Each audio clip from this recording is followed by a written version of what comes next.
Hello boys, welcome back to another interesting session of video tutorials, and this session is meant for class 12th biology students, and this is meant for 10th September 2020. As you recollect, we have been talking about Bt toxin and the insect resistance in transgenic plants, and this is how that is done. Like we were talking about Bt cotton, and we were also talking about Bt corn, and this is what happens in Bt corn.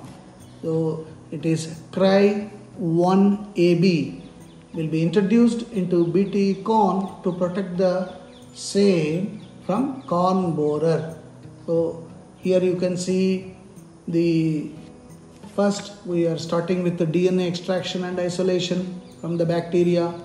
Here take a bacteria, then we are extracting it, and then after extracting it we are cloning it and designing the genes. You can see the incorporation here, and we transform this hybrid DNA into the host and we culture it, make the tissue culture, and then this tissue culture will be introduced into the plant that is breeding. So the insect, as I said, will die because of lysis, internal lysis of the cells, as you are able to see this. And similarly, we can also see here in Bt, one more, Bt corn, that Bt gene, like we go for this, Bt in inactive form sprayed on crops. This is the first one. And once we spray this, that will be eaten by insect. And once the insect eats that, the toxin gets activated by alkaline pH of the insect gut, as I said yesterday. And the moment that happens, the swelling of gut of insect takes place, lysis of the cells will take place, that results in death of the insect.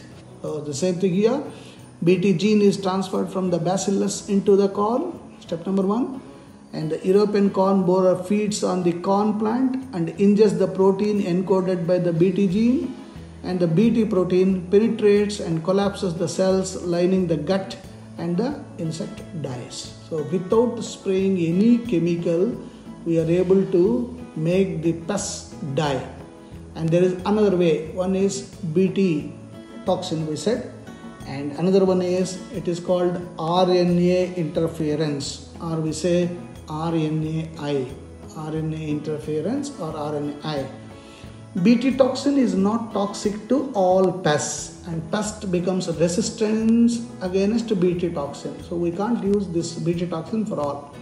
So we need to have a second option. Another approach is to develop pest resistant crops against nematode parasite. And for that, what we require is a nematode by name Meloidigain incognita. This is a pest, and it infests the roots of tobacco plants and causes great reduction in the yield. So the tobacco yield will come down. So the naval strategy is adapted to prevent this infection, that was based on the process called RNA interference. And basically this is called silencing of mRNA, silencing translation of specific mRNA, or we can say silencing of mRNA. And RNA interference takes place in all eukaryotic organisms as a method of cell defense. So silencing of specific mRNA due to complementary dsRNA. What is dsRNA? Double-stranded RNA, a type of RNA molecule to enhance or inhibit translation of mRNA. Our focus is that mRNA should be made silent. Once that is done, no protein synthesis will take place, so the pest will die. This silencing of mRNA is done by making it dsRNA. So this binds to mRNA and prevent translation. This is our aim. Translation should be prevented so that no proteins will be synthesized. So source of double-stranded RNA or complementary RNA is viral RNA. And through transposons, genetic element which replicate via an RNA intermediate. So this is how the silencing of mRNA also will help us. And method to genetically modify crop through RNA interference.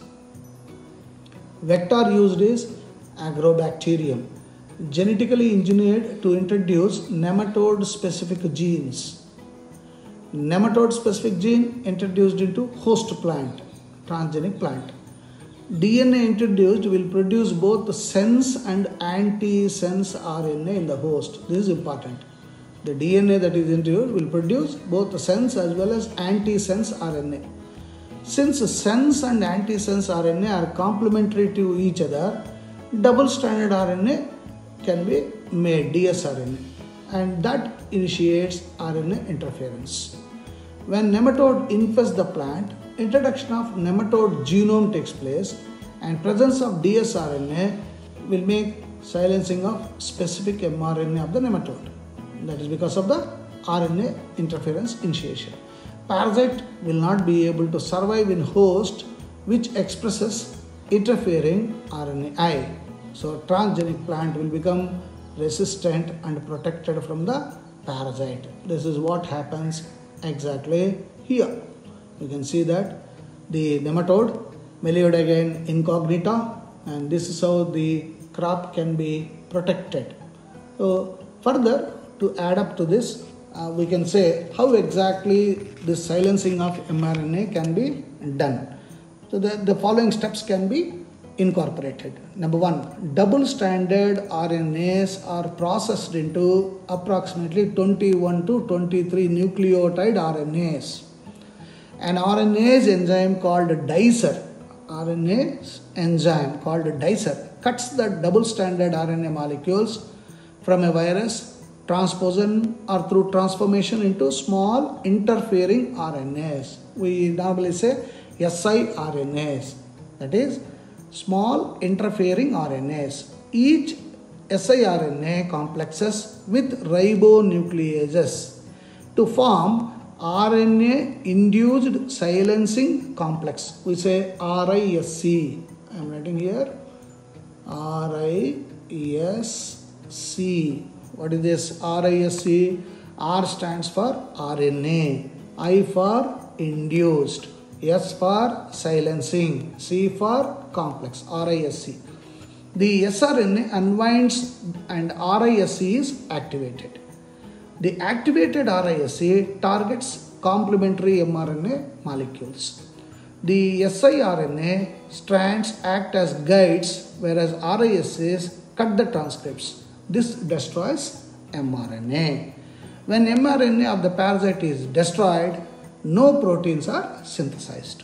And once proteins are not synthesized, that results in the death of the parasite or nematode, in particular in the transgenic host. Thus, transgenic plant gets itself protected from the parasite. Some other agricultural applications are also there. The protein hirudin present in leech prevents blood clotting. Its gene was chemically synthesized and introduced into Brassica nepus. The seeds of the latter came to have hirudin, which could be extracted and purified. Second, flavor saver tomato was the first transgenic variety to reach the market. Here, inactivation of gene which produces polygalacturonase enzyme has been done. The non-availability of this enzyme prevents over-ripening because the enzyme is essential for degradation of the cell walls. Next, third, very important one, golden rice is transgenic variety of rice, that is Oryza sativa, and it contains good quantities of provitamin A, inactive state of vitamin A, that is beta carotene. That's why it's golden rice. And production of value added products like nutrition supplements, pharmaceuticals, fuels using transgenic crops, it's called molecular farming. So all these come up in our agricultural applications. Hence, be thankful to the biotechnology, and we will be talking about some other thing, that is what are the advantages and what are the disadvantages. Genetically modified plants have been useful in many ways. Gene modifications has made crops more tolerant to abiotic stresses, cold, drought, salt, heat, reduced reliance on chemical pesticides as we have been talking, helped to reduce post-harvest losses, increased efficiency of mineral usage by plants. This prevents early exhaustion of fertility of the soil, and enhanced nutritional value like vitamin A is added to rice. And genetically modified plants could pose, what are the disadvantages? If these are whatever I talked is advantage, is there any disadvantage? Yes. Genetically modified plants could pose biological and ecological risk like production of toxic and allergic metabolites, unexpected new susceptibilities to pathogens, transmission of new traits to related sexually compatible weed species. The ecosystems may be disturbed by dispersal, persistence, and altered reaction to parasites, symbionts, and competitors. These are the unknown dangers that can be there. Hence, we will be discussing in the next session what are the applications of biotechnology in the field of medicine. Until then, keep discussing about RNA interference, BT